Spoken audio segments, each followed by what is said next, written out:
gusto ko nayaw ng Ginoo kay mga sobrang gid sa kamulan mga turan nga dulaan ng boses ko. Lord, ibalik mo na ako dito kay hindi ko na wala sa dayaw sa iya pala. Hindi ko kumpume.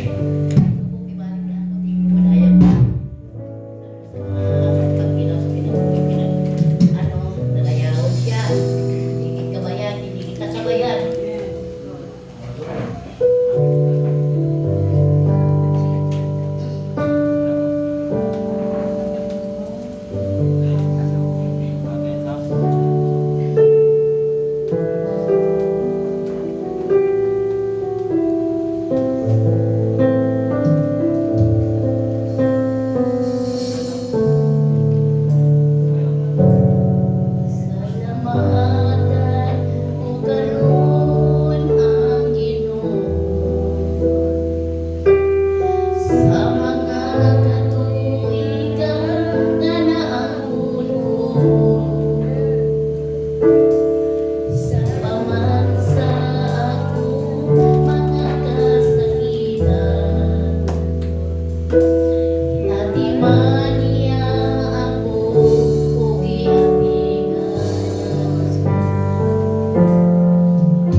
Ihalad ko kanimo. Ngayong aga mga kauturan. Pasalamatan ko ang Ginoo kung saan nambahan ng wala sa tanan. Nagpasalamat ko sa mga kauturan sa inyo. Kinasin-kasimon na mga kontribusyon sa amon problema ko dito sa Tabok. Sa atong pastor, tani, dugay akong magkanto, diriyan kay damo ko kung yung kaso. Sinin ko, bisa na magpasalamat sa mga kutulan. Amen.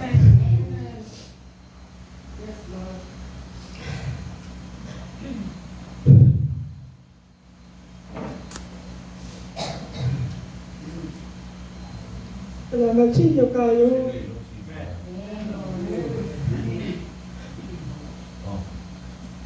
Subong nga, Kimpo, ako ay naging kuya.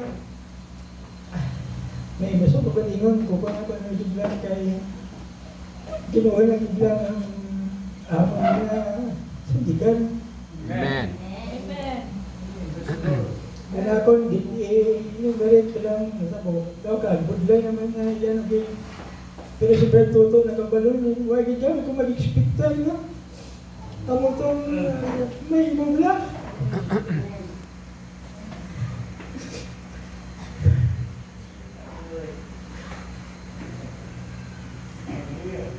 Kuhaan kami puloy ang kuhaan, kung masakit bigay, kuhaan kami kuha sa aming pagkaw. Pero ang nasiling ko daw, ito galing mo, kuhaan na limit na ilang tanan. Hindi lang Ginoo. Amen. Sa ating pag-ibig.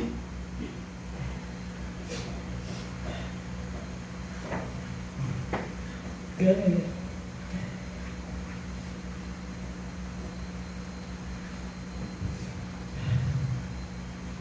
Ganyan sa liwagin. Ako nagpapasalamat kayo sa mga kuturan na naging murang din na mabuligan ito dito sa aming problema. Condolence lang sa pamilya ni Brad Molly. Ako nandun naman ng 2 katigulang nasa pagbatong ko sa Ginoo, pero tinanggibig nila sa una visualize ko na sila ganyang witness ang pagbatong ko sa Ginoo. Sa muna si Brad Moroy, si Brad Emilia, si nanay ni Brad Moroy, mga tigulang sa dyan yung mga upod ko, daw pilalangin kami ng mga kwan, ng mga bataon, puro tigulang ang mga upod. Hindi si Sister Gary siguro, pagtanong sa muna, daw halos siguro mga 38 years o 39 years pa, kay 1988 pa to, na mga natutong ng mga kwan, siguro ang Ginoo, hindi mo na magkalipat sa ila kayuhan na nahimo nila sa Ginoo. Sister Emilia, maayog niya sa akong ang mga utod ni Brad Nunoy, bilang mga kung si nanay ka ni Brad Nunoy, langgan niya ako sa si Sister Leo. Basta pamilya lang Brad Nunoy sa mga pitugo, kamaligo ka, ikabigin ko nilang pamilya. Amen. Ay, kapasalamat ko. Dahil ito lang, mga katulan, dalagi ko sa aking museum. Sa inyo, kabay pa, nakakita kita, nagbulos kay Banuti, may nakita pastor na may panon. Kasi sa buwas, malakad ng Batuto, daw ko, para malit ang i-appreciate ng siguro kahit siyempre isa, daw ginapasulabi kita ang mga bulaton, isa, lipatan ng iya pamilya. Aton siya pang mamuyo, sa paano, malit o man yung appreciate ka, ang iyang pamilya man, matagaan naman sa importansya, kag tayong makaugdala sila. Yan ay ipangamuyo siya mga kuturan sa iya, ang iya protection siya, ang health, kasantang, ang mga Pagkapadayon siya sa ministry, sa pagpadayon sa mga likoton, nagimbilan pa sa mga ni Bernoulli.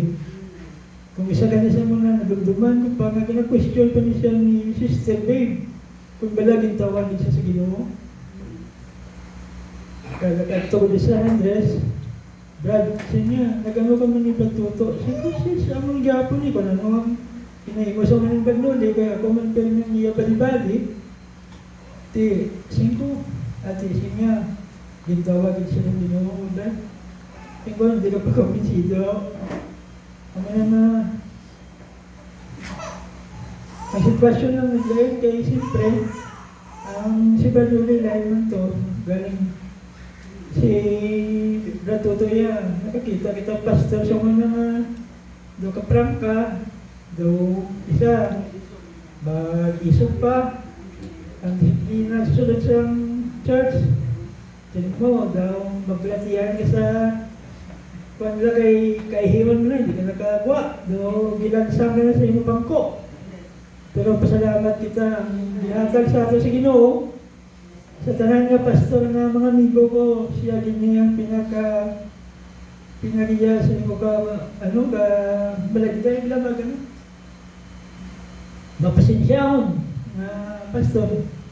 Ako, puno ko siya mga pastor, puno ko siya, may influence kita sa Batuto. Sa una, pwede ko kapagal sa akong batasan. Pero, napanilagan ko siya si pastor.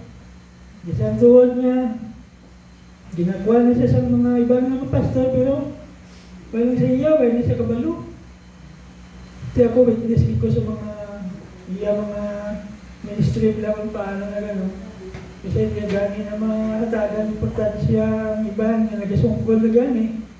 Yung outreach niya, hindi niya makatuan, kaya tigalong man sa iya.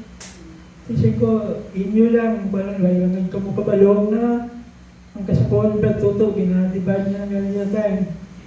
Kasi ko, doon siya na panguyo, maging niya pamilya na maintindihan niya kay siya ang gabit din sa Ginoo. Pagudlay sa ulihin, ang wala ta, mga muyo naman ta. Sa taga-ta pastor sa ulihin, may lang extend niya yung kabuhi. Bamon nga sa unang tulit, kadabo pa sa likoton nga dapat yung likoton.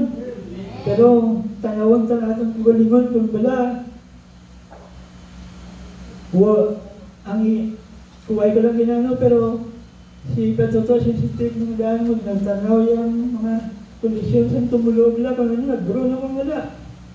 Amen. Kung ninyo makuha ng message ba ng attorney Northward, ang libot-libot ng mga dugay, yung mga tatay, sila kalis ba niya pagkatuloy sa kwan.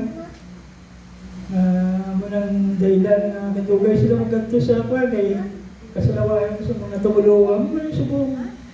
Yan is time na mga kaulan na lawin na natin palakayon. Yung sa mga libot-libot, Turning Northward at kanto sa promised land. Ay, sa inyo tanan, salamat, condolence, glad sa mga pamilya na, no? Ni Bernoulli. Condolence ko ka. Salamat sa inyo tanan, mga katulang.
kaliwa naman, no? After ginlubong naton ginimos naton si Choy Moroy last Friday, Monday. Last Monday, si Chay Milya, kahapon sa aga, mga 9 o'clock daw sa aga, nag-pass out naman. So, actually, according sa bata niya nga subang kay istorya kami, usual makita niya si mama niya kay Isya Gatipara, bla bla, kita ya gahibi. Ito ginagawa niya, ano ka na subuan? At si Chay mo kay ang di man kahulag, ang biyak ng kamot, maamo lang sa kamot. Siguro, may binasubuan yun si Chay. Ano lang hindi sa kambal. So, wala tong ano niya. So, kay nanindahan sila, para pamahaw, pagkabot daw ni Big Boy, ang eldest niya na bata from Manila man. Matani, manugpuli, pero i-cancel na lang nila kay amo na natabo. So, next naman gawin reset nilang ilang flight. So, sa Sabado, ang iyang burial. So, ginayo man ko si mama, utod ko nga dalo na di kay tatlo naman lang na sila out of 7 to tatlo na lang. O si mama ang eldest, si Chay Pining ang ikaduha, ikatatlo na si Chay Milya. So, kuwan sila. Ang nagkalamatay, halin sa dalong, halin sa mangod, no? Baligtad, no? Halin sa mangod, pasaka. So, ang nabilin, eldest, si Chay Pining. So, might be. Nakabalo naman to. And then, ang iba niya mga tiyak, kaparintihan man nga, tuya sa, anyway, makuhan pa ito ganit, ma-reunion pa ito sa Butuan City. Kabalo man ito kay message ko man na amo na tabo sa kay Chay Milya. So, nagkutuloy naman sila. So, mula na siguro, subong ara sa St. Peter. So, buwas sa hapon, transfer naman siya dito Magyapon sa Kwan. Dira sa The Garden until Friday, by Saturday, i-moso naman natin siya. I don't know kung ikaw Magyapon may lakat ka. Sige lang kung sinong istorya o tabi si. Sige lang, lawig pa man. Galing istorya talang, di pwede man niya ako. Actually, ginako ko na tong taranto nga from Monday to silingko tananda kay tag to 5 per day. Silingko ako na ang bayad sila sa inyo daw na stay. So, ang ila di parahon kami is Miss Chay. So, ako na lang ang kuha na lang. May, ito no, mga wala sa pre-apanto. Basta daw may mga kuwan lang siya sa senior citizens. So, daw mo lang reklaro sa pamilya. Gamay naman lang. So, mula na, pabalo ko lang na amo ng sitwasyon nila, no? Amo ng sitwasyon ni Chay.